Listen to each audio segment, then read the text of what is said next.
اگر آپ کو حیرت ہوگی تو بتا دوں رسول اللہ صلی اللہ علیہ وسلم کی مہینے کی آمدنی لاکھوں روپے تھی اس دور میں، ماہانہ آمدنی۔ پھر آپ کہیں گے چولہا کیوں نہیں جلتا تھا؟ یہی تو شان ہے، یہی شان ہے کہ صبح کو لاکھوں آتے تھے، شام سے پہلے پہلے غریبوں میں تقسیم کر دیے جاتے، لیکن تھی لاکھوں کی آمدنی، تھی لاکھوں کی آمدنی، لاکھوں کی آمدنی۔ غوث پاک کی جب انٹرنیٹ کا دور نہیں تھا، ٹیکنالوجی کا دور نہیں تھا، ٹرین اور پلین کا دور نہیں تھا، غوث پاک کا مال تجارت اس دور میں کئی ملکوں تک جاتا تھا، کئی ملکوں تک۔ یہ ایکسپورٹ اور امپورٹ کا جب اپنا تعارف کراتے تو لوگوں کا سینہ بہت چوڑا ہوتا ہے کہ میں ایکسپورٹ بھی کرتا ہوں اور امپورٹ بھی کرتا ہوں۔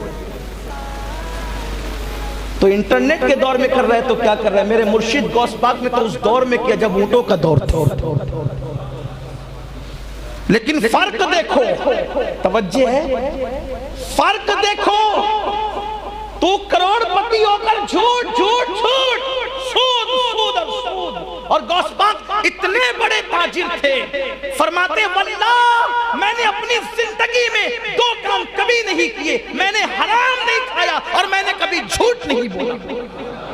آج میری قوم کا تاجر کہتے ہیں مولانا جو جھوٹ نہیں بولتا وہ ترقی نہیں کرتا، اور اگر حلال سے جائیں گے تو جلدی ترقی نہیں ہوگی۔ ہمارے مرشد غوث پاک نے بتا دیا، دیکھ لو مجھے جھوٹ بولے بغیر، اونٹوں کے دور میں میں نے عالمی تجارت کر کے بتا دیا کہ جھوٹ بولے بغیر بھی اتنی بڑی تجارت کی جا سکتی ہے، حرام کھائے بغیر بھی اتنی بڑی تجارت کی جا سکتی ہے۔ کوئی آج دنیا میں ایسا جو روزانہ نیا لباس پہنے اور بادشاہ سے مہنگا پہنے؟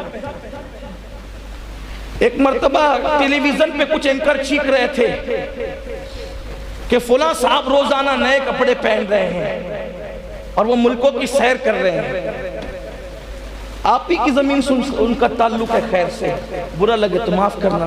میں نے کہا لوگوں کے مال پہ پہنا تو کیا پہنا، ہمیں تو تھوڑی متاثر کر سکتا ہے، مال چرا کر پہن رہا ہے، میرے مرشد غوث پاک نے تو خود کما کر پہنا، اور تو کپڑے نئے بنا کر اتراتا ہے، چھپاتا ہے، پتہ نہیں تیرے کپڑے کہاں جاتے۔ میرے مرشد کی شان تو یہ تھی کہ بادشاہ سے مہنگا پہنتے تھے، ایک دن دوبارہ نہیں پہنتے تھے، دوسرے دن وہ کپڑا کسی غریب کو پہنا کر بتاتے تھے اپنی خواہش سے نہیں پہنا، کسی غریب کو پہنانے کے لیے خود پہن لیا تھا، تاکہ میرے بہانے کسی کا بھلا ہو جائے، میرے بہانے کسی کو مل جائے۔